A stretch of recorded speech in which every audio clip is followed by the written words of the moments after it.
즐거운 한가위 되세요. 네, 오늘 추석이죠. 추석 명절인데 오늘 또 이렇게 전도사님이 아닌 제가 설교하게 돼서 영광입니다. 감사합니다, 전도사님. 아무튼 우리가 지금 사경회를 금요일에 갔다 왔잖아요.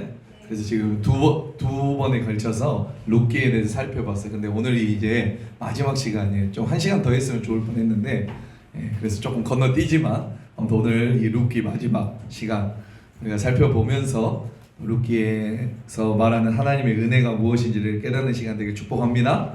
저희가 이번 주계 상영회 때 주제가 뭐였습니까? 다시 찾은 헤세드라는 주제 가지고 룻기를 살펴보고 있어요. 이 룻기는 하나님의 은혜가 얼마나 크며 우리가 얼마나 하나님의 은혜 안에 있었는지, 제가 말했죠. 그 바다 가운데 있었던 물고기처럼 우리는 하나님의 얼마나 은혜 가운데 있었는지를 정확히 보여주는 말씀이기 때문에, 그래서 이 헤세드라는 단어 자체가 하나님의 영원한 사랑, 영원한 자비하심이잖아요. 맞죠? 네. 그래서 우리가 이번 룻기 주제가 다시 찾은 헤세드. 그러니까 남편을 다 잃어버리고 세상을 다 잃어버린 것 같은 그 과부들이 다시 한번 하나님의 헤세드, 그것이 사라졌던 것이 아니라 우리 안에 있었다. 믿습니까? 네네네. 그 하나님의 영원한 사랑이 사라진 것 같은 것처럼 보였지만 사라진 것이 아니라 어디 안에 있었다? 우리 안에 있었구나 라고 하면서 항상 그 주님의 사랑과 자비하심과 은혜가 우리 안에 있었고, 우리라는 그 은혜라는 바다 안에 사는 물고기처럼 영원히 어디를 갔다 할지라도 그 은혜가 그 우리 안에 있었다라는 것을 보여주는 것이 바로 룻기입니다. 그래서 저희가 보아스 그리고 룻을 해석할 때 중요한 점이 뭐냐면, 이제 오늘은 1차적으로 이 본문에 그냥 하나하나 보아스, 룻 이렇게도 설명할 수 있지만 우리는 어떠한 삶을 사는가? 2차적으로 우리는 받는 사람들, 맞죠? 그렇다면 우리 삶에 도대체 이 보아스와 룻이 어떠한 관계가 있는지, 보아스가 누구인지라는 것부터 시작해서 2차적으로 해석할 때, 우리 삶에서 해석할 때 이 보아스의 뜻으로부터 시작돼요. 이 보아스의 이름은 저번에도 설명했지만 힘이 그 안에 있다. 뭐가 있다고요? 힘이 그 안에 있다라는 말이에요. 그래서 보아스는 누구를 상징한다고 했어요?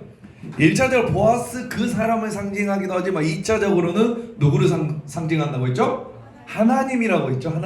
하나님이라고 했어요. 그래서 나중에 솔로몬 성전 보면 이렇게 야긴과 보아스 큰 기둥을 이렇게 성전 앞에 두면서 뭐라고 하죠? 하나님의 힘이 그 안에 있고 하나님이 우리를 떠받치고 계신다라고 하면서 야긴과 보아스라는 큰 기둥을 세우게 됩니다. 아시겠죠? 자, 그러니까 1차적으로는 룻과 보아스가 우리가 저번에 설명한 것처럼 마침 우연히 만나는 그것을 우리가 1차적으로 해석하지만 2차적으로는 어떻게 해석하냐면 2차적으로는 이 보아스가 하나님이라는 것을 상징한다라는 것을 우리가 다시 한번 기억하면서 오늘 해석을 할 때, 이 하나님이 지금 룻과 같은 우리에게 찾아오셨어요. 믿습니까?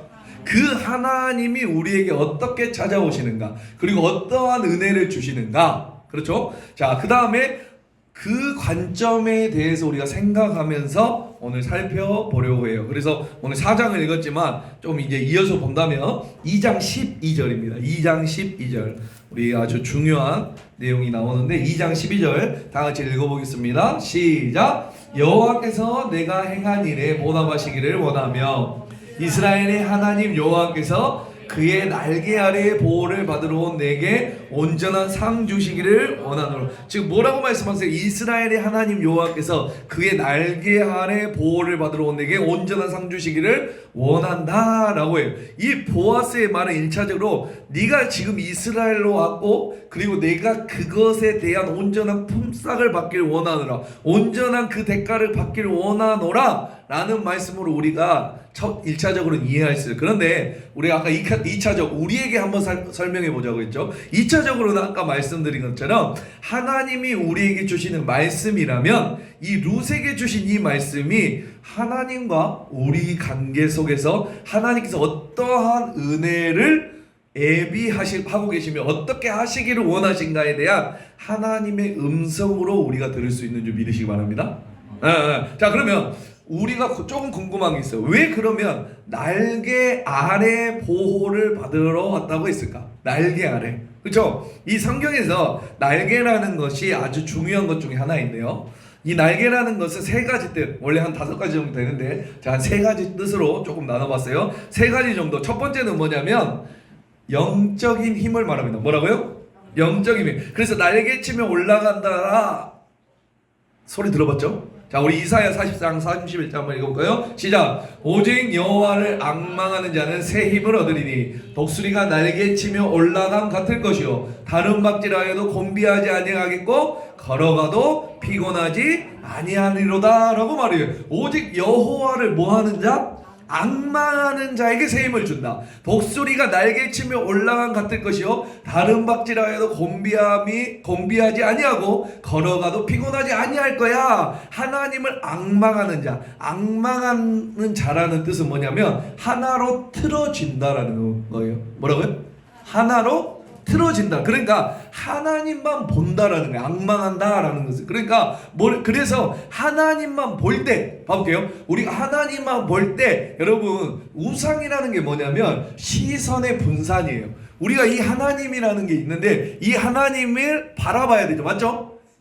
그런데 시선의 분산, 하나님을 바라보지 않고 옆에를 보는 것이 뭐다? 우상이다. 믿습니까? 우상이라는 거는 시선의 분산인데 영적인 사시가 된 것처럼, 우리가 사시 알죠? 막 접점이 안 맞는 이 사시가 된 것처럼 우리는 시선이 분산될 때가 상당히 많아요. 맞나요? 그래, 시선이 한 곳에 모이거나 아니면 분산이 돼요. 그런데 우리에게 강력한 힘은 이것이 하나로 모일 때, 그리고 하나로 모인 대상이 바로 우리 하나님이 될 때, 믿습니까? 그때 우리가 영적인 힘을 가질 수 있다. 믿습니까? 여호와를 앙망하는 자, 하나님만 보는 사람, 하나로 틀어지는 사람은 그때 무엇을 얻는데요? 아멘. 새 힘을 얻는다. 여러분 그것을 신앙생활에서 우리는 항상 경험하지 않습니까? 안 합니까? 믿습니까? 경험한 줄 믿으시기 바랍니다. 가볼게요. 여호와를 앙망하지 않을 때, 여호와를 앙망하지 않을 때는, 하나님만 바라보지 않고 영적인 사시가 되었을 때는 우리의 삶에 혼란과 어려움이 있었는데, 나도 모르게 예배 속에서, 나도 모르게 말씀 속에서, 나도 모르게 하나님이 주신 그런 말씀을 듣고 하나님을 앙망하기 시작했을 때, 하나님을 바라보기 시작했을 때 우리 안에 무엇을 주세요? 힘을 주셔요. 아멘입니다. 여러분 응답 받았다. 나 응답 받았어. 나 오늘 이번 사경회 때 응답 받았어요. 못 받았어? 회개하십시오. 응답 받았다. 나 응답 받았어 라는 말은 뭘까요? 어떠한 상황이 엄청나게 좋아진 것이 아니에요. 믿습니까? 내가 어떤 상황이 엄청나게 좋아진 것이 응답이 아니에요. 뭐가 응답이냐면 하나님이 우리에게 힘을 주신 것이 응답이다. 아멘. 그 말씀 듣고 피곤해야 되는 힘이 나버려요. 아멘입니다. 아니에요? 너무 힘들게 했어요? 9시 반에 막 집에 가니까. 그러니까 여러분 기도하는 가운데, 예배하는 가운데 나에게 힘을 주셨다면 그것이 가장 큰 응답이다. 믿습니까? 왜냐하면 우리는 힘만 있으면 할 수 있어요. 믿습니까? 우리가 할 수 없는 건 힘이 없기 때문이에요. 힘만 있으면 할 수 있다. 믿습니까? 힘만 있으면 헤쳐나갈 수 있고 힘만 있으면 살아갈 수 있어요. 그런데 넘어지는 이유는 뭐예요? 힘이 없어요. 맞죠? 힘이 없어요. 그러니까 오늘 앙망하는 자에게, 하나님을 붙잡는, 하나님만 바라본 자에게 뭘 준다? 새 힘을 주겠다. 그 새 힘을 준다라는 표현을 뭐라고 우리 묘사하고 있어요? 독수리가 날개치는 것처럼 새 힘을 준다. 그래서 새에 비유하시죠? 맞죠? 새. 제가 독수리 날개치는 거 옛날에 설명했는데 기억나세요? 기억나요. 괜찮으세요? 안 본 사람은 다시 봐보고. 자, 봐볼게요. 뭐냐면 이 날개라는 단어를 쓰셨죠. 두 번째가 뭐냐면 구원하심. 뭐라고요? 구원하심이다 라고 말을 했어요. 그렇죠? 네. 자, 구원하심과 인도하심에 관한 내용인데, 출애굽기 19장 4절. 우리 새 번역이에요. 이거는 개역개정 아니에요. 다 같이 읽어볼게요. 시작. 너희는 내가 이집트 사람에게 한 일을 보았고 또 어미 독수리가 그 나에게로 새끼를 업어 나르듯이 내가 너희를 인도하여 나에게로 데려온 것도 보았다라고 말을 하고 있어요. 자 볼게요. 지금 이스라엘 백성들을 하나님께서 구원하실 때, 그리고 구원하셔서 인도하실 때 하나님께서 뭐라고 말씀하세요? 날개로 새끼를 업어 나르듯이. 맞나요? 그 날개로 새끼를 업어 나르. 두 번째 줄 맞나요? 야, 이렇게 여러분 보이신가요? 독수리가 어떻게 돼버렸어요? 새끼를 업어 날라요. 이렇게 해서 딱 올라가서 또 떨치고 또 날고 또 떨치고, 그래서 날 수 있게 만드는데, 이렇게 업어 나르시니 내가 너희를 인도하여 나에게 데려온 것을 보았다. 결국 뭐냐면 하나님께서 우리의 삶에 인도하신다라는 거예요. 그래서 하나님이 그 삶 가운데 구원하시고 인도하시는 그 과정을 비유할 때 날개로 업다라고 말씀하세요. 믿습니까? 자, 그렇다면 세 번째 뭐죠? 하나님의 보호하심을 말할 때가 있어요. 오늘 아까 읽은 룻기 2장 12절이에요. 우리 다 같이 다시 한번 읽어볼까요? 시작. 여호와께서 내가 행한 일에 보답하시기를 원하며 이스라엘의 하나님 여호와께서 그의 날개 아래에 보호를 받으러 온 내게 온전한 상 주시기를 원하노라 하는지라. 아멘입니다. 제가 좀 빨리 하는 거는 오늘 분량이 굉장히 많아서 빨리빨리 해야 됩니다. 잘 따라오시죠? 네. 안 빠르죠? 자, 그러니까 지금 하나님께서 하나님을 보호하심을 말하기 위해서, 보호하는 걸 말해 앞에 나온 것을 하나님 그 날개 아래에 왔다라고 해요. 하나님 앞에 나온 것을 날개 아래에 왔다라고 하는 거예요. 그러면 하나님은 왜 이 보호하심에 대해서 말씀하신데, 여러분 그 하나님의 날개 아래로 보호를 받으러 왔다라고 이야기하실까요? 네. 여러분 조금만 우리가 더 깊이 가면 왜 하나님이 새에 대해서 말씀하셨는지를 알려면 우리가 새의 어떤 특성을, 그리고 어떤 습성을 우리가 조금 알 필요가 있어요. 여러분 새들에게 있어서 가장 중요한 게 뭘까요? 새끼. 새들 새끼 말고 날개. 맞나요? 날개 맞나요? 왜요? 새들은 날개가 생명이에요. 맞죠? 새들은 여러분, 그러니까 날개가 중요한 이유 뭐냐면, 어떤 사설에 보니까 날개가 없으면 새들은 날지도 못하죠. 맞죠? 살 수도 없어요. 맞죠? 이동할 수도 없어요. 우리처럼 다리가 있으면 되는데 다리가 짧아가지고 갈 수 없어요. 뭘로 날라요? 날개. 그래서 어떤 사설에 보니까 이렇게 얘기해요. 특히 하나님이 지금 날개라고 말씀하셨기 때문에, 그렇다면 우리는 뭘까요? 새면 우리는 그 새끼들이겠죠? 맞나요? 그럼 왜 그것을 하나님이 왜 중요하게 말씀하셨냐? 독수리만 받아요. 새들은요, 날개를 통해서 생명을 공급합니다. 그래서 새들은 이 두 가지, 날개가 중요할 때가 언제냐면, 첫 번째는 알을 품고 있을 때. 뭘 품고 있을 때요? 알을. 그리고 두 번째는 새끼 독수리가 태어나고 나서 보호할 때, 기를 때가 있어요. 그러니까 첫 번째는 뭐냐면, 알을 품을 때 이 어미가 어떻게 하냐면 이 새 날개 안쪽에 이렇게 알을 품죠. 맞죠? 왜냐하면 그 날개 안쪽에서 생명의 온기가 나요. 그래서 우리가 아무리 우리가 닭을 품고 있어도 나와요, 안 나와요? 에디슨이 알을 품어도 새끼가 나왔어요, 안 나왔어요? 태어나 버렸어요? 내가 아는 에디슨은 안 나왔던데? 알이 태어나지 않았던 이유는 우리 안에 부화시킬 수 있는 우리의 온기가 부족하기 때문에. 맞죠? 그 알에 딱 맞는 그 온기가 있어야 그 알에서 그 새끼가 태어나게 된다. 믿습니까? 자, 여러분, 그러니까 마찬가지로 이 날개 아래 거했다라는 말은 뭐냐면 생명을 말해요. 뭐라고요? 생명. 그 생명 안에 거했다라는 것을 말해요. 여러분, 그러니까 체온이 잘 전달되면 이 알들도 생명이 태어나게 되는 것이죠. 우리가 잘 모를 수도 있는데, 그 새들이 하는 것 중에 이 알을 품을 때 무슨 행동을 하냐면 굉장히 이상한 행동을 해요. 이렇게 가슴에 털을 뽑아요. 자기 털을 부리로 뽑아요. 왜 뽑을까요? 왜? 그렇죠. 더 그 온기가 전해질 수도. 맞아요. 맞죠? 자, 왜 그래? 알의 피부가 조금 더 닿아서 조금이라도 온기가 더 가서 뭘 주기 위해서? 잘 태어나게 하기 위하고 생명을 주기 위해. 믿습니까?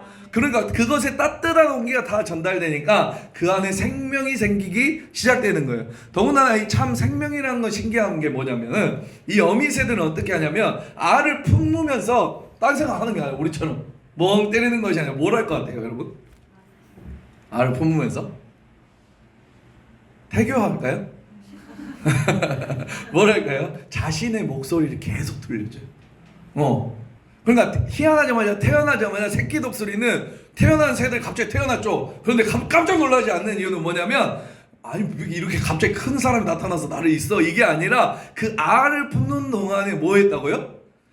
계속 그 목소리를 기억할 수 있도록. 저는 이걸 준비하면서 생각나는 게, 우리 예찬이가 태어났을 때 우리는 계속 배에다고 할 일이 없었어요, 솔직히. 할 일이 없어. 첫째라서 할 일이 없습니다. 맨날 배만 보고 있습니다. 그래, 애찬아 들리지 안 들리지 몰랐는데 계속 그렇게 이름을 불러요. 그런 거 진짜 신기하게, 태어나자마자 애찬아 그러니까 그렇게 쳐다봤어요. 믿든지 말든지. 진짜예요. 우리 이거 외할아버지한테 물어봐야 돼요. 자, 아무튼 이렇게 하나님, 이 새가 계속 자신의 목소리를 기억할 수 있도록 목소리를 들려주고 있다. 하나님께서도 마찬가지예요. 여러분, 우리의 삶 가운데 우리가 하나님을 믿지 않는 순간에도 하나님 계속 우리에게 하나님의 말씀, 음성을 들려주셨어요. 우리 이 소리, 내 양은 내 음성을 들으며 양들은 나를 따르리라. 계속 따를 수 있도록. 다른 양들도 다 섞여 있다가도 목자가 이렇게 예전에는 다 섞여 있었죠, 양들이. 그래서 자기 목자 하면은 그 양들만 따라가요. 뭘 듣는 거예요? 목자의 음성을 듣죠. 맞나요? 네, 우리가 이런 것처럼 우리가 믿음이 없었을 때도, 우리가 주님을 잘 몰랐을 때도 하나님은 여러분에게 수많은 루트들을 통해서 하나님께서 말씀을 들려주셨다. 믿습니까? 지금도 하나님께서 이 자리에 있으면서도 하나님의 그 말씀과 음성을 우리에게 들려주셔서 내 양은 내 음성을 듣고 나를 따르니라 라고 계속 따를 수 있도록 하나님의 음성을 계속 들려주신 거 믿습니까? 그렇기 때문에 여러분 이 자리에 온 거예요. 아멘입니다. 그러니까 날개 아래 거한다 라는 것은 두 가지가 있어요. 자, 첫 번째는 하나님의 생명이에요. 믿습니까? 자, 두 번째는 뭔가요? 하나님의 음성이 들리게 하신다는 뜻이에요. 날개라는 것은, 여러분, 그러니까 우리가 꼭 기억하셔야 될 것이 뭐냐면, 우리는 아무리 육체가 피곤해도 영이 살면 산다. 믿습니까? 그러니까 우리가 영이 살 수 있는 유일한 길은 뭐예요? 하나님의 날개 아래 거하는 거예요. 아멘입니다. 날개 아래 거할 때 거기에서 뭐가 있어요? 생명이 있어요. 믿습니까? 생명이라는 것은 여러분 우리 안에 살리는 힘이잖아요. 생명이란 뜻의 원뜻이 뭡니까? 원뜻이 창조된 원형으로 돌아가는 거예요. 믿습니까? 에덴 동산에서 하나님과 교제하고 있을 때 어때요? 안 봐서 몰라요? 영원한 만족과 영원한 안식과 영원한 우리 안에 행복이 있었어요. 생명이 임한다라는 것은 뭐냐면 에덴 동산으로 다시 돌아간다라는 뜻이에요. 자, 주님이 처음에 나를 창조하셨을 때 그 창조의 원형, 내 영은 주님의 영 안에 있을 때 가장 큰 만족을 누린 줄 믿으시기 바랍니다. 내 영은 하나님과 같이 호흡하고 교제할 때 그 안에 생명을 누리도록 하나님께서 만드신 그 생명을 우리가 누리게 하는 거예요. 언제 누릴 수 있다? 어디 안에 거할 때? 날개 밑에 거할 때, 날개 아래 거할 때 우리는 그 생명을 느낄 수 있다. 여러분, 생명과 음성이 있는 곳이 바로 하나님의 날개 밑에 거한다라고 하는, 믿습니까? 그러니까 주님이 뭐라고 말씀하세요? 루셋이 지금 표현한 것은 네가 주님의 날개 아래 거하러 왔다라고 얘기를 해요. 맞죠? 여러분, 주님의 음성 우리 안에 끊임없이 있다라고 했어요. 부어주고 하나님은 우리에게 계속 말씀하고 계세요. 오늘 또 영아 눈 떠. 하나님은 이메일을 보내놓고 그냥 답장을 기다리는, 안 보내시는 것처럼 그냥 안 보내시는 게 아니라, 하나님은 지금 요즘 막 유튜브 하면 라이브 캐스트 맞아야죠. 라이브 방송 많이 하잖아요. 맞나요? 라이브 방송하는 것처럼 여러분 우리 계속 지금도 말씀하고 계세요. 하나님 말씀하시지 않는 게 아니라 우리가 듣지 못하는 거예요. 사실 우리 안에 많은 소리들이 있죠. 맞죠? 끊임없이 우리들의 안에 소리들이 있어요. 그런데 여러분 보면 잘 아시잖아요. 여러분 혹시 콘서트장 가봤어요? 시끄러운 콘서트장이나 아니 노래방 같은 데 가보면 여러분 전화가 왔는데 시끄럽죠? 여보세요? 안 들려! 나만 그랬어 또? 자, 봐볼게요. 자, 그래서 어떻게 하죠? 우리 소화기 들고 옆에 있는 화장실로 가서 잠깐 들어보면 들리네? 이래요, 안 그래요? 맞죠? 하면서 이제야 음성이 들리기 시작해요. 맞죠? 노래방에 있을 때 전화가 왔던 그 음성이 안 들렸던 게 아니에요. 맞죠?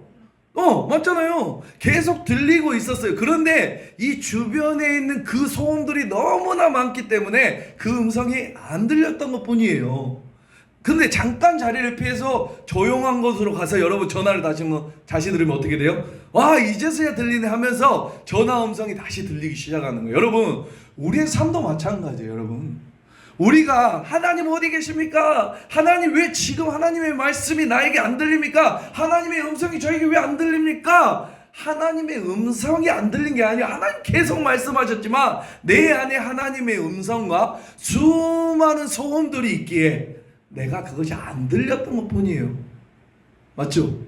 그러니까 우리 안에 걱정하는 게 너무 많고, 우리 안에 생각해야 할 게 너무 많고, 우리 안에 두려운 것이 너무 많고, 우리 안에 낙심하는 것들이 너무도 많다 보니까 그 안에 있는 소음들이 하나님의 음성을 못 듣게 한다란 말이에요. 맞죠? 그런데 조금만 하나님의 날개 아래 거하면 그때부터 선명하게 하나님의 음성이 들리기 시작한다. 믿습니까? 여러분, 하나님과 무릎을 꿇고 기도하는 그 시간에 하나님 앞에 하나님의 날개 아래 거하는 시간인 줄 믿으시기 바랍니다. 그 날개 아래 거하는 시간은 여러분 참 희한한 게 뭐냐면 어젯밤에도 기도했던 분명히 안 들린 것 같았어요. 어젯밤에도 기도했을 때 하나님 왜 이 해답을 안 주십니까? 하나님 이거 어떻게 해야 됩니까? 하나님 앞에 이런 고백을 어제까지만 해도 안 들리는 것 같았어요. 그런데 참 희한한 건 뭐냐면 하나님의 날개 밑에 거하는 시간, 그 시간. 그런데 하나님 날개 밑으로 거해서 우리가 우리의 얼굴을 들고 여호와를 악망하게, 아까 여호와를 찾을 때, 만날 때 무슨 일이 일어나냐면 나를 향한 하나님의 음성이 또렷하게 들리기 시작한다라는 거 믿으시기 바랍니까? 그러니까 결국은 계속 말씀하고 계셨어요. 우리들에게. 우리는 너무나 그런데 우리 주위에는 뭐가 많아요? 소음들이 너무나 많아요. 너무도 내 안에 걱정이 많고 내 안에 너무도 많은 생각들이 있으니까 여러분 우리 안에 그 소음들을 듣지 못하게 되었다라는 거예요. 우리 시편 55편 한번 읽어볼까요? 시작. 내 짐을 여호와께 맡기라. 그가 너를 붙드시고 의인의 요동함을 영원히 허락하지 아니에요. 그래서 여러분 하나님께 여호와께 맡긴다라는 표현, 그 표현이 우리 안에 너무나 중요한데 여기서 중요한 것은 여호와께 맡기라. 그리하면 그때부터 시작하는 것은 뭐예요? 그가 너를 붙드시고, 맞나요? 여호와께 맡긴다라는 그 언어의 표현을 보면 하나로 고정된다라는 뜻이에요. 뭘로 고정된다요? 하나로 고정된다라는 뜻이 있는데 여러분 맡긴다라는 것은 내가 온전히 하나님 앞에 내 삶에 끊임없이 묵상하고 있던 대상들을 내려놓고 하나님만 묵상하기 시작했다라는 뜻이에요. 그러니까 다시 말해서 맡겼다라는 게 마치 소포로 하나님 내 거를 맡아요 이게 아니란 말이에요. 걱정을 쌓아서 드린 게 아니라는 거예요. 우리가 먼저 하나님께 뭔가를 한 게 아니에요. 내 안에 있었던 영적인 것들을 하나님께 전해드렸다는 거예요. 하나님께 온전히 앙망하기 시작했다라는 거예요. 여러분 그랬을 때 여호와께 맡기라. 그리하면 그때부터 그가 너를 붙드시고 의인의 요동함을 영원히 허락하지 아니하리라 라고 하는 거예요. 저는 여기서 가장 감사한 게 뭐냐면 영원히 허락하지 않으신다라는 거예요. 이 말은 뜻은 뭐냐면 우리가 하나님께 맡겨있는 상태가 되면 무슨 상태요? 맡겨있는 상태가 되면 그때는 그 어떤 것도 우리를 흔들 수 없다는 거예요. 영원히 흔들 수 없다는 거예요. 절대로 뭐하지 않는다. 요동하지 않을 것이다 라는 거예요. 영원히의 뜻이에요. 그 상태가 뭐냐? 생명이에요. 생명. 창조됐을 때 아담은요 하나님께 그 창조 당시에는 모든 것을 맡겼어요. 맞죠? 우리는 지금 맡깁니까? 못 맡깁니까? 맡겨요. 모든 것이 하나님의 밖에 없었고요. 하나님밖에 없었어요. 모든 것이 하나님의 은혜를 누렸고 모든 하나님의 만족 안에 있었으면 그 어떤 것도 채울 수 없는 영적인 하나님의 은혜 가운데 있었던 그 상태가 지금 우리가 누려야 될 생명인 줄 믿으시기 바랍니다. 그 생명을 누리면 어떻게 된다? 요동하지 않는다. 여러분 요동하는 분 있습니까?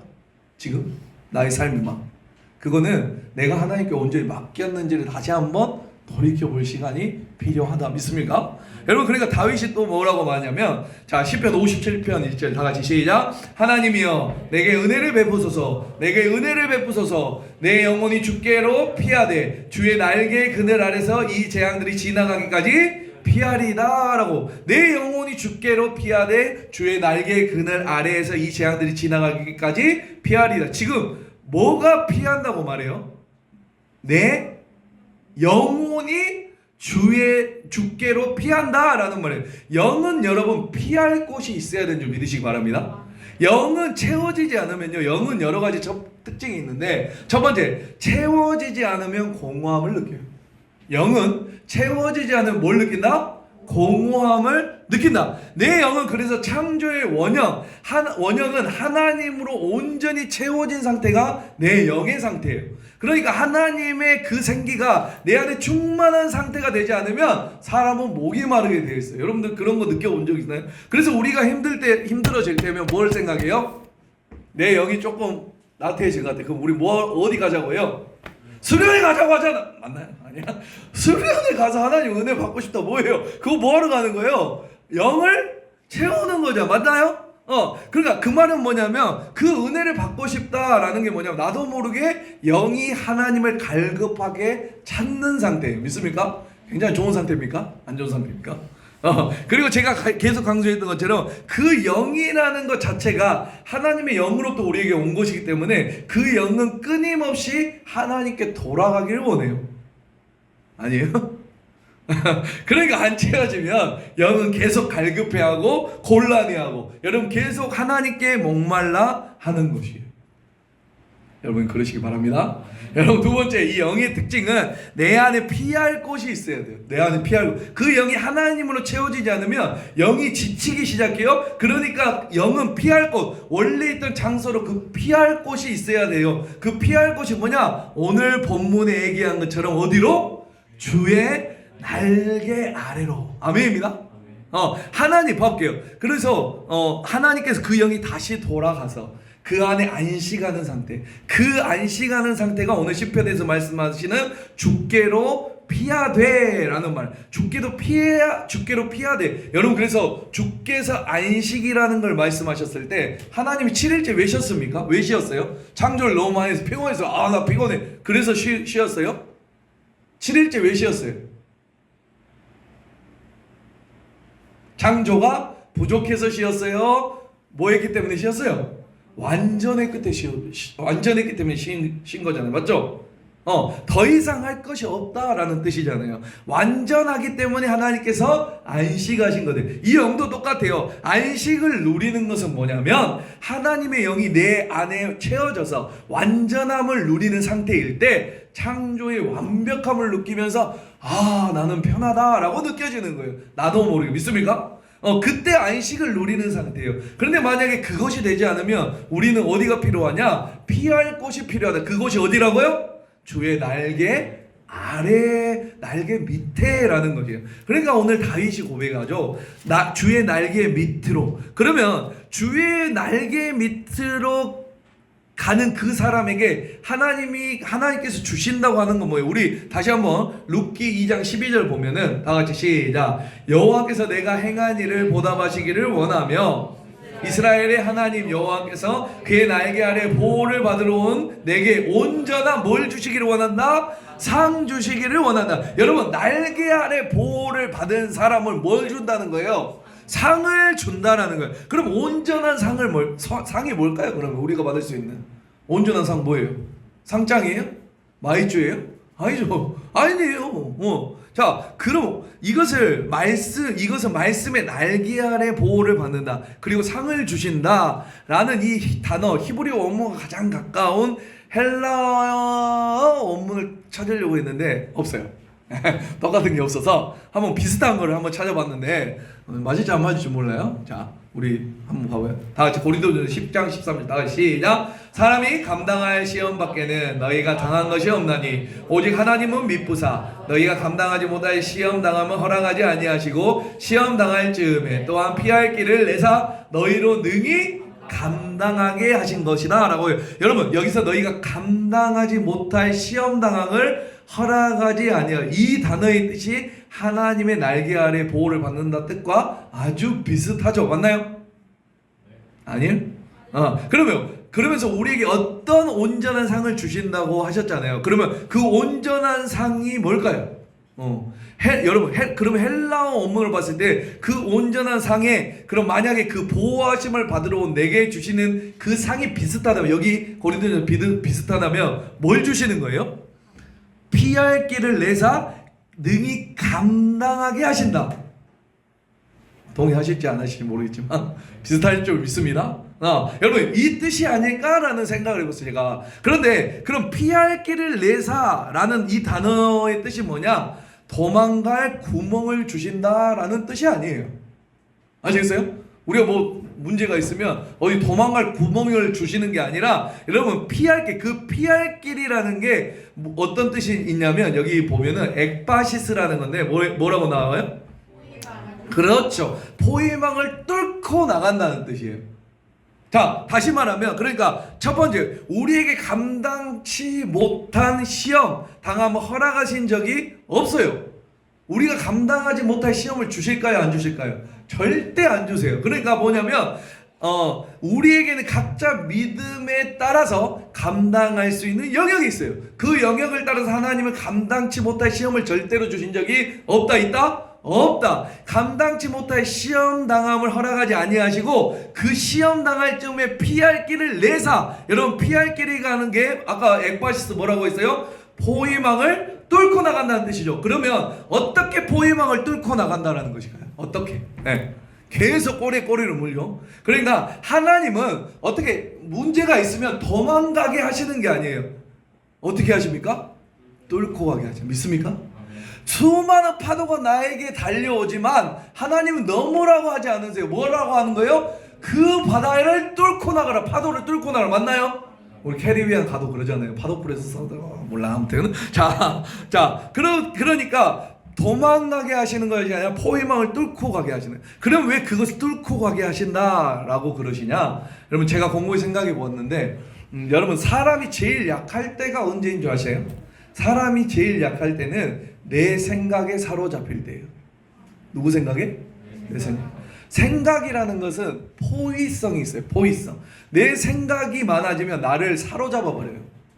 움직일 수 없어요. 여기 중에도 그러한 경험을 해본 적이 있는 청년도 있을 거예요.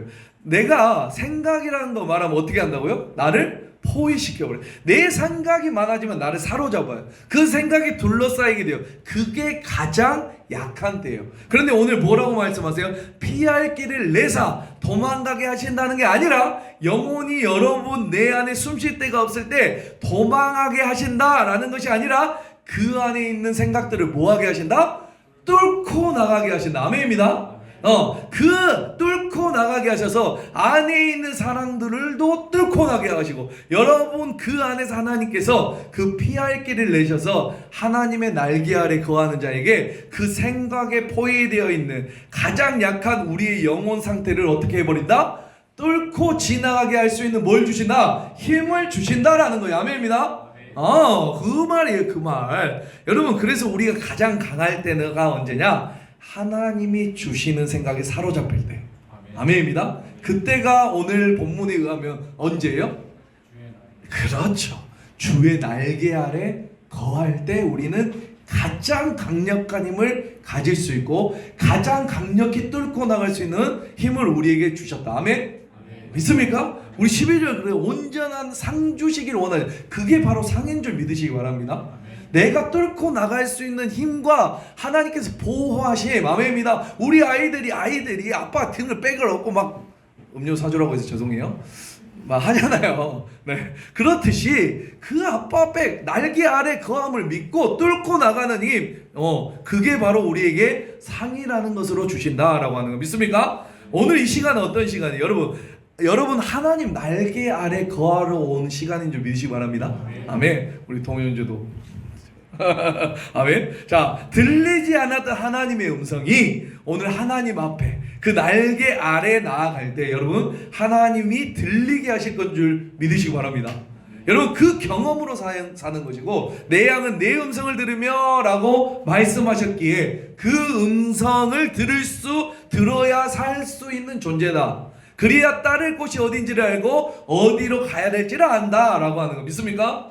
자, 그 하나님의 생명과 음성이 있는 그 하나님의 날개 밑으로 갈 때 주님이 주시는 생명 그리고 주님의 그 음성이 이것이 우리가 붙잡고 갈 수 있는 삶의 힘이 아닐까. 오늘도 우리는 이것으로 신앙생활을 하고 있다라고 하는 거, 이 힘으로 하나님께 이끌어져서 살아가야 된다라는 것이 아닐까라는 한번 생각을 해봅니다. 믿습니까? 여러분들 끝나면 좋겠지만 빨리 해야 돼요.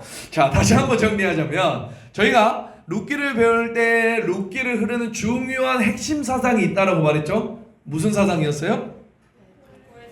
고엘 사상 맞죠? 뭐죠? 이거는 리딤이라고 했죠. 리딤, 물려준다, 돌려준다, 되찾아준다, 다시 회복시켜준다. 이 고엘 사상이 이 룻기의 아주 중요한 사상인데 우리는 살펴봤지만 다시 한번 우리가 살펴보면 리디머라고 했어요. 리디머. 첫 번째는 뭐예요? 원수가 있으면 원수를 갚아주는 거예요. 두 번째는 재산을 회복시켜 재산을 다시 찾아주는 것이고요. 세 번째, 가문이 끊어진 가부가 있으면 같이 결혼을 해서 그 대를 이어주는 이 세 가지의 고엘, 다시 한번 회복 시켜주시는 하나님의 은혜를 경험하게 된다라고 말했죠. 그래서 오늘 고엘에 있어서 참 중요한 점은 뭐냐면 엘리멜렉이 누구였어요? 누구의 남편이었어요? 처음 들어봅니까? 나오미의 남편이죠. 맞죠? 나오미의 남편은 죽었어요. 어디 가세요? 모압 땅에 가서 죽었죠. 우리 살펴봤잖아요. 모압 땅에 가서 죽었는데 그렇다면 엘리멜렉과 가장 가까운 친족부터 이제 이 고엘 사상 기업 물을 자가 되게 되어 있어요. 아시겠죠? 자, 우리가 시간 관계상 3장은 홀쭉 띄워놓고 3장 한번 읽어볼게요. 3장 1절 룻의 시어머니 나오미가 그에게 이르되 내 딸아 내가 너를 위하여 안식할 곳을 구하여 너를 복되게 하여 하지 않겠느냐. 그러니까 3장 1장 조금 더 살펴보겠지만 안식이라는 주제를 가지고 있어요. 여러분들 읽어보시면 별로 어렵지 않아요. 아시겠죠? 네. 아니야? 3장도 해요? 그럼 내일 가야 되는데 자, 그래서 아무튼 그래서 1장부터 봤던 것처럼 하나님께서 마침 그리고 우연히 이 보아스와 룻을 만나게 하셨고 그 기업 물을 자가 될 수 있는 후보 중에 한 명이었지만 여기서 저희가 중요한 것은 놀랍지만 이 보아스라는 사람이 기업 물을 자가 될 수 있는 가장 가까운 친족이 아니었어요. 여러분 친족인 줄 아셨습니까? 아니에요. 자, 봐볼게요. 그러니까 오늘 엘리멜렉과 가장, 그러니까 우리 아주버님은 만약에 말했죠. 아주버님은 보아스가 아니었어요. 다른 사람이었어요. 놀라운 사실을 오늘 발견했습니까? 그냥 바로 된 줄 알았지만 그게 아니었다라고 하는 거. 자, 봐볼게요. 자, 4장 3절. 자, 먼저 기업 물을 자가 될 수 있는 아주버니에게 간 거예요. 이해 가세요? 엘리멜렉과 가장 가까운 친족에게 간 거란 말이에요. 그러면서 4장이 시작되는데 4장 3절 한번 다 같이 읽어볼게요. 시작. 보아스가 그 기업 물을 자에게, 그 기업 물을 자가 여기서 말하는 나오지 않는 그 기업 물을 자가 이 고엘 사상 가장 엘리멜렉과 가까운 사람이었어요. 그러니까 보아스는 아니었죠. 맞아요, 아니에요. 아니었죠. 보아스는 아니에요. 가장 가까운 기업 물을 자가 아니에요. 누군가 어떠한 한 명이 있었어요. 아시겠죠? 그 사람에게 지금 간 거예요. 맞나요? 오케이. 자, 근데 그냥 보아스가 된 줄 알았는데 그게 아니에요. 그러면은 이 룻기가 풀리지가 않는다라고 하는 거. 그래서 4장 3절 보면 다 같이 시작. 보아스가 그 기업 물을 자에게 이르되 모압 지방에서 돌아온 나오미가 우리 형제 엘리멜렉의 소유지를 팔려 한다라고 말하죠. 맞죠? 모압 지방에서 돌아온 나오미가 우리 친족 엘리멜렉, 우리 친족이 엘리멜렉이 가지고 있는 소유지를 내놓았어요. 그러니까 지금 엘리멜렉이 밭이 있었겠죠. 자, 그러면서 얘기를 하는 것이 무엇이냐면 그것을 네가 사겠냐라고 하는 거예요. 그리고 사는 것뿐만 아니라 고엘 사상은 뭐가 있어요? 세 번째, 남편이 일으키고 가문의 대를 이어 그 사람과 결혼을 해야 된단 말이에요. 맞죠? 땅뿐만 아니라 결혼도 해야 돼요. 그래서 네가 나오미라는 좀 늙은 여자가 있는데 결혼할 수 있겠느냐라고 얘기하는 거예요. 아시겠죠? 여러분 그러니까 4절 한번 다시 읽어볼까요? 4절 시작. 내가 여기 앉은 이들과 내 백성의 장로들 앞에 그것을 사라고 내게 말하여 알게 하려 하였노라. 만일 네가 물으려니와 만일 네가 물으지 아니하려거든 내게 고하여 알게 하라. 네 다음은 나요 그 외에는 물을 자가 없느니라 하니 그가 이르되 뭐라고요? 야 나오미 엘리멜렉 있잖아 우리 친척 중에 네가 기업 물을 자잖아. 야 근데 이 땅도 있다? 네가 가질래? 근데 네가 이 땅을 가지면 네가 기업을 물으면 나오미란 사람을 네가 결혼을 해야 돼 라고 하자. 뭐라고 말해요? 밑에 내가 물으리라 하는 거예요. 갑자기 이 엉뚱한 사람이 뭐야 이거? 그럼 안 되잖아요. 맞나요? 이해 가시죠? 이거 지금 상황이. 보아스가 물어보는 거예요. 야 네가 물을래? 아니면 그 다음에 난데 네가 안 물으면 내가 물어야 돼. 나밖에 없어 라고 이야기하고 있는 상황. 그런데 물어보니까 뭐라고 하는 거예요? 내가 물겠다 라고 말을 해요. 맞죠? 맞잖아요. 자 맞죠? 자 그 친척이 모르게 돼. 여러분 4절 내가 모르겠다고 한다면 이제 보아스와 룻은 결혼할 수 있어요 없어요? 없어요. 만날 수가 없어요. 어떻게 보면 지금 우리가 잘 알고 있는 성경의 역사가 일어나지 않을 수도 있었어요. 그런데 여러분 그때 반전이 생기길래 5절에 이렇게 말을 해요. 볼게요. 5절 다 같이 읽어볼까요? 시작. 보아스가 이르되 네가 나오미의 손에서 그 밭을 사는 날에는 곧 죽은 자의 아내 모압 여인 룻에게 사서 그 죽은 자의 기업을 그의 이름을 세워야 할지니라 해요. 그러니까 지금 이제 나오미의 재산을 삼으로써 자신이 조금 돈을 주고 사야 되니까 손해를 보겠죠. 이 기업 물자는 맞나요? 맞죠? 자 손해를 보게 그것을 회복시켜주는 것과 함께 이 죽은 자의 아내인 나오미와 또 그 며느리 누구까지? 룻도 같이 맞아들여야 된다는 거예요. 1+1 야, 1+1 할래 안 할래? 이제 물어보는 거예요. 맞나요? 안 봐. 얘기를 해요. 그러니까 여러분 6절에 보니까 갑자기 6절 봐볼까요? 6절 뭐라고 해요? 그 기업 물을 자가 있는데 나는 내 기업에 손해가 있을까요? 나를 위하여 물으지 못하노니 네가 물어라 라고 말을 해요. 갑자기 포기를 해요. 맞나요? 이거 내 이야기 아니죠? 자, 볼게요. 이렇게 못 물겠다라고 이야기해요. 여러분, 그럼 왜 지금 이렇게 된 걸까요? 처음에는 물었다고 하다가 물은다고 했다고 왜 갑자기 물으지 않겠다고 해요? 이게 이 고엘 사상 이게 핵심이에요. 뭐 어떻다요? 내가 물었다 했다가 안 했다가. 자, 볼게요. 여러분 결국은 지금 이 처음에 이 기업 물을 사람 이 사람은 어떤 사람이냐면 여러분 내가 가지고 있는 땅을 넓히는데 아주 진심이고 욕심이 많았던 사람이에요. 그러니까 지금 이 사람 여기 있는 사람 처음에 기업 물을 자가 생각했던 것이 뭐냐면 와 내가 나오미랑 결혼함으로써 내가 이 밭 정도 내 재산이 되겠죠. 그러나 만약에 그런데 나에겐 너무 왜 그러냐면 여러분 나오미는 나이가 있어서 아들을 낳을 수가 있어요 없어요? 없다라고 했어요. 이 나오미와 결혼해도 자식이 생기지 않으니까 이 땅은 누구 것이 되는 거예요? 내게 되는 거예요. 맞죠? 그러니까 자식이 생기면 뭐 물려줘야 되는데 나오미만 있다라고 했을 때는 그래 내가 물을게 기업 물을게라고 했지만 갑자기 뭐라고 해요? 룻하고 1+1이어서 룻과 결혼하면 어떻게 해야 돼요? 아이가 생길 수 있잖아요. 맞죠? 아이가 생기면 이 내가 물은 밭은 누구의 것이 되는 거예요? 아이 것이 되기 때문에 나는 그러면 안 하겠다라고 말을 하는 거예요.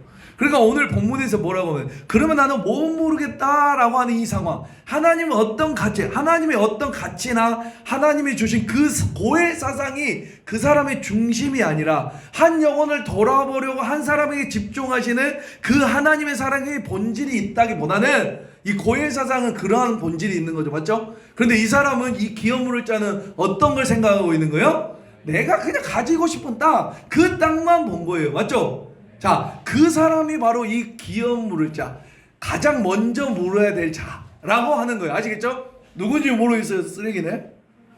맞죠? 그러나 성경에서는 이 자를 쓰레기라고 하지 않고 쓰레기와 비슷한 말을 사용합니다. 4장 1절을 보겠습니다. 4장 1절 뭐라고 성경에서는 말을 하고 있느니 다 같이 시작. 보아스가 성문으로 올라가서 거기 앉아있더니 마침 보아스가 말하던 귀여운 물을 자가 돌아가. 이 사람이에요? 이 사람 아시겠죠? 자, 뭐라고 말해요? 보아스가 그에게 이르되 아무개요 라고 말을 해요. 자, 친척인데 이름 알았을까요? 몰랐을까요? 다 여러분, 근데 그 이름을 부르면서 아마 갔을까요? 그런데 성경은 지금 뭐라고 표현해요? 아무개요라고 표현해요. 이름을 기록해서도 됐을 텐데, 더 자세하게 그 이름을 기록해서도 됐을 텐데, 성경은 어떻게 보면은 의도적으로 지금 그 이름을 지웠어요. 아무개라는 것으로. 야, 그러면 이 아무개라는 표현 히브리 원문으로 뭐냐면 아무개요 플로니라고 그러는데, 여러분 이것이 알려진 누군가, 진짜 그냥 아무개예요. 무명으로 둔 거예요. 성경은 그러니까 그 사람의 이름을 쓰지 않고 뭐라고요? 아무개다라고 말을 하고 있어요. 성경은 참 희한한 게 뭐냐면 그 기업 물을 자라고 기업 물으고자 하지 않았던 그 사람을 하나님께서는 무명으로 아무개로 끝까지 이름을 밝히지 않아요. 그런데 반대로 여러분, 베들레헴에 오기 전까지는 무명이었어요.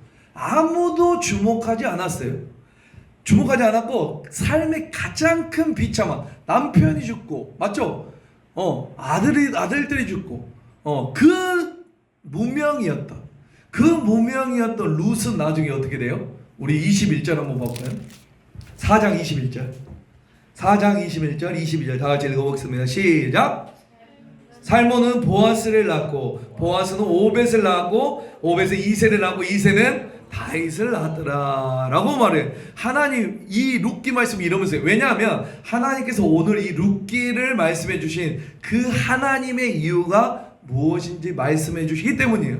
하나님은 여러분 정말로 무명 같았던 아무개 같았던 그 룻을 하나님께서 돌아보셔서 베들레헴으로 오게 하셨고, 베들레헴의 떡이 없는 그 순간에도 그 여인을 돌보셔서 하나님께서 채워주셨고, 그 여인이 보아스를 만나게 하셨고, 마침 그리고 우연히 만나게 되었던 그 보아스를 통해서 결국은 자녀를 낳고, 결국은 오벳을 낳고, 오벳은 이새를 낳고, 이새는 누굴 낳아요? 다윗을 낳고, 다윗이 낳고 나서 결국 예수 그리스도가 탄생하게 되었다. 이 모든 하나님의 그 시나리오의 모든 계획들의 중심에 지금 누가 있다라는 거예요?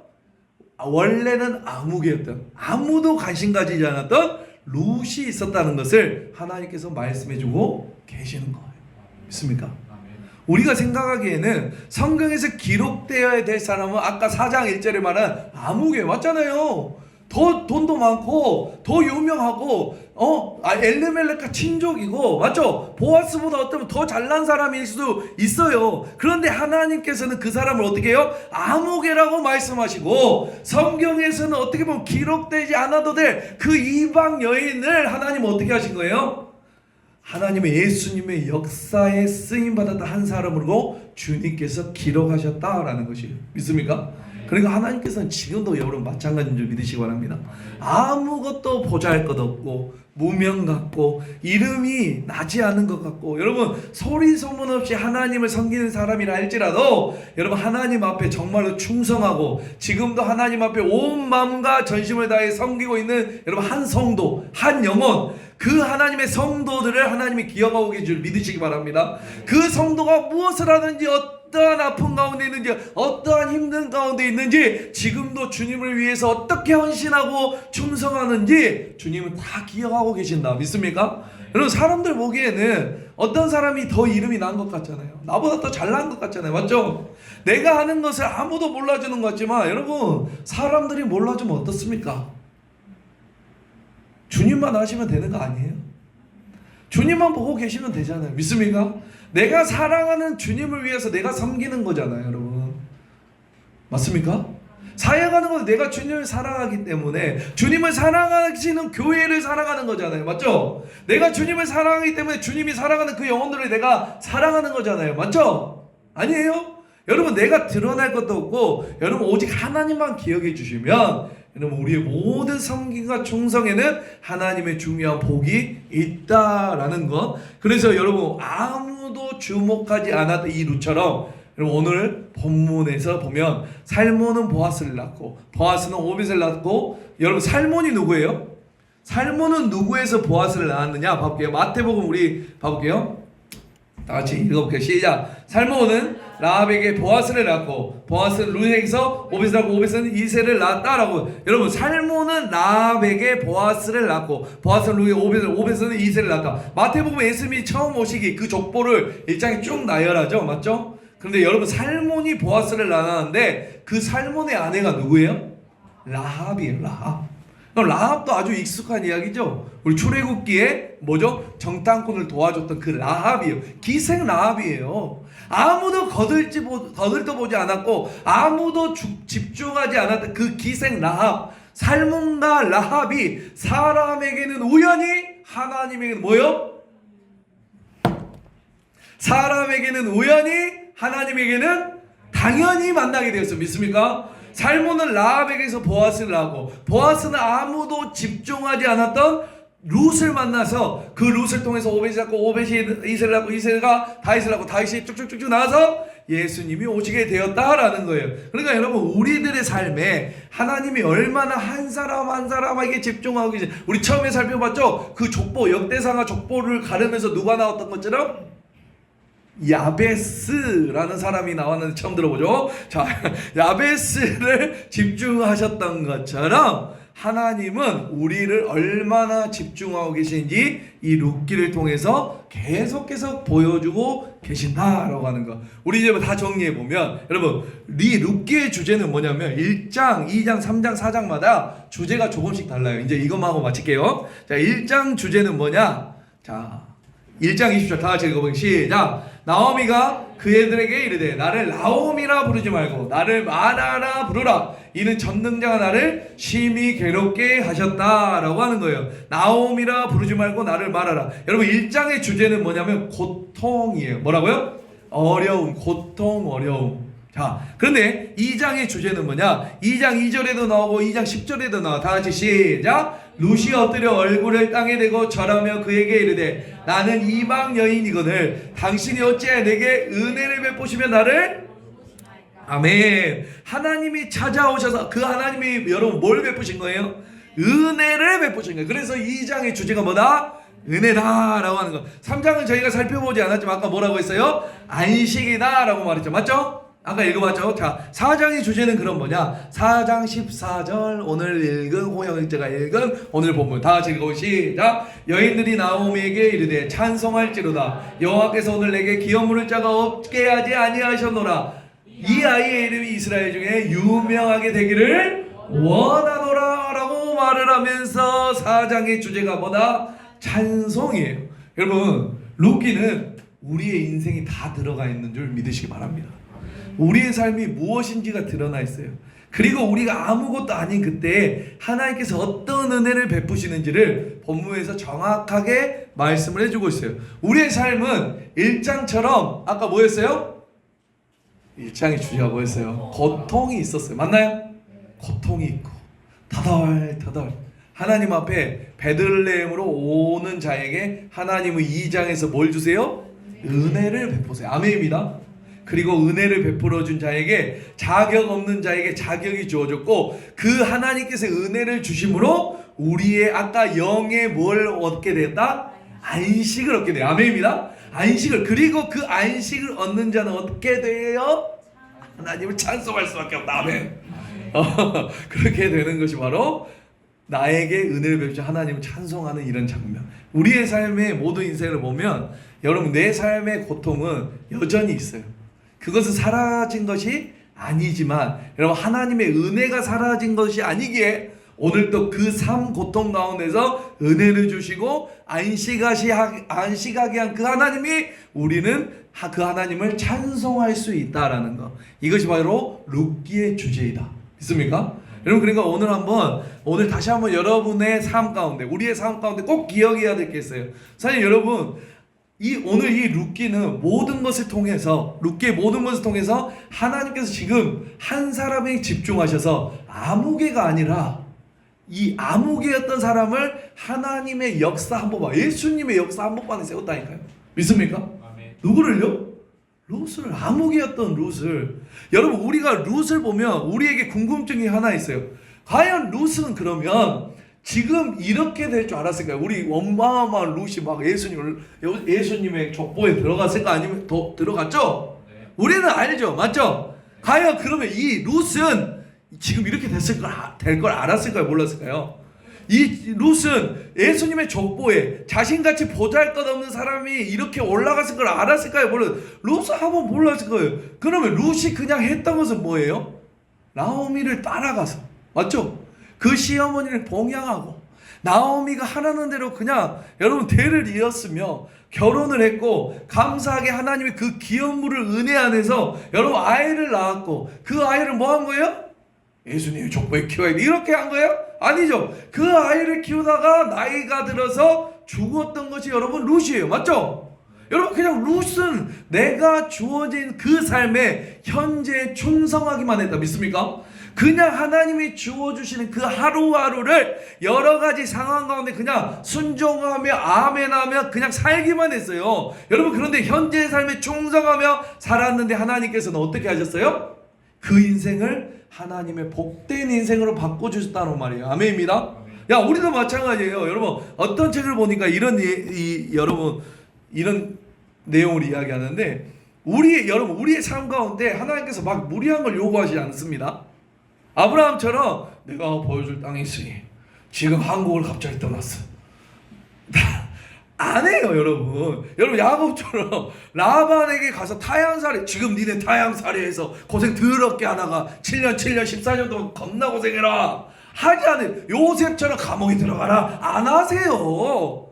여러분, 모세처럼 많은 사람을 이끌라고 하지 않으세요, 맞죠? 여러분, 그저 여러분이 내게 주어진 삶 가운데 충성하고 하나님의 주신 은혜를 누리면서 하나님과 동행하며 내게 주어진 많은 여러 가지 그러한 삶 가운데 하나님 예배하고 지금 하나님의 교회들을 기쁨으로 섬기고, 믿습니까? 주어진 하나님이 붙여진 영혼들을 내 마음을 다해서 열심히 섬기고 봉사하고, 아멘.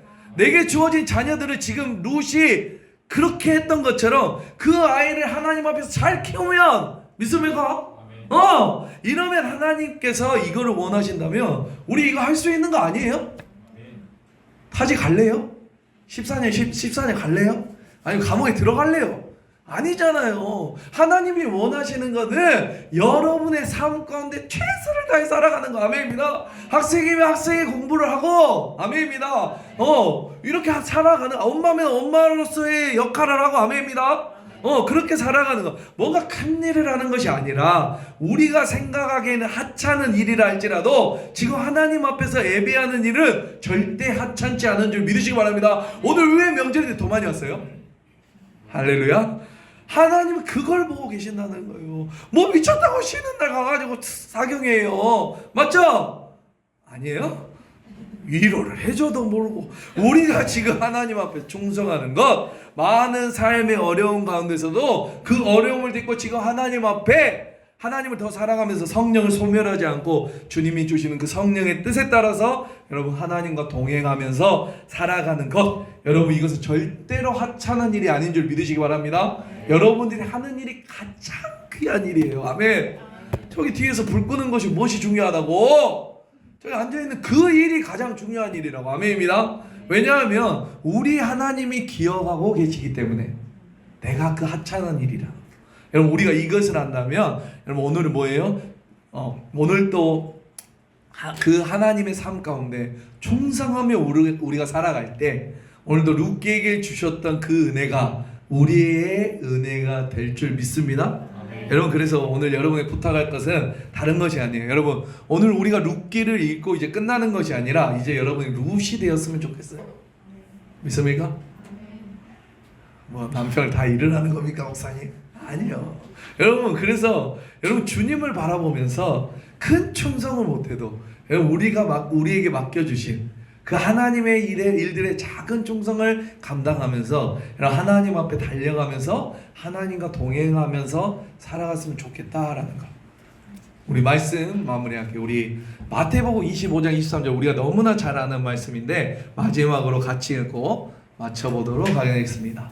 그 주인이 이르되 잘하였다 착하고 충성된 종아 내가 적은 일에 충성하였음에 내가 많은 것을 네게 맡기리니 내 주인의 즐거움에 참여해야 할지어다 하고. 여러분들 우리가 할 일은 뭐예요?